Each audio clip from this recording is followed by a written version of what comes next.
దేవుని గురించిన భక్తి ఉన్నట్లయితే ఏమంటే ఖచ్చితంగా మీ జీవితాలు ఏమంటే పండుతాయి, మీ జీవితాలు ఫలిస్తాయి.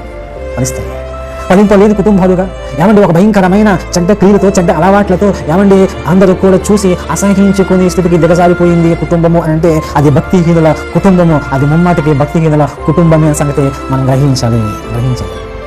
కుటుంబాలు చూస్తూ ఉన్నాం, సరిగ్గా ప్రార్థన జీవితం ఉండటం లేదు, సరిగ్గా వాక్యాన్ని ప్రేమించలేని స్థితిలో ఉంటున్నారు, దేవుని కోసం బ్రతకని స్థితిలో ఉంటారు, దేవుని పనులకు రారు, సభలకు రారు, సువార్తకు రారు, ఆరాధనకు రారు, కుటుంబ ప్రార్థనకు రారు, ఏమంటే గృహ కూడకులకు రారు, వీధి కూడకులకు రారు, దేవుని పనులు సరిగ్గా చేయలేరు, దేవునికి సరిగ్గా ఇవ్వలేరు, సరిగ్గా దేవునికి పాటలు పాడలేరు, ఏమంటే సరిగ్గా వాక్యాన్ని చదవలేరు, దేవుని సేవకులు సరిగ్గా గౌరవించలేరు. ఏమంటే ఇవన్నీ ఏంటంటే భక్తిహీనత. ఇటువంటి వారు ఏమవుతారు అని అంటే నిస్సంతువుగా మారిపోతారు. వారి దగ్గర ధనం ఉండొచ్చు, వాళ్ళ దగ్గర పేరు ఉండొచ్చు, వాళ్ళ దగ్గర అధికారం ఉండొచ్చు, సంపదలు ఎన్నైనా ఉండొచ్చు, కానీ ఆ కుటుంబము నిస్సందేహంగా నిస్సత్తుగా మారిపోతాది అని వాక్య భాగం చెబుతుంది. దేవుని వల్ల మీ కుటుంబం అలా ఉందా?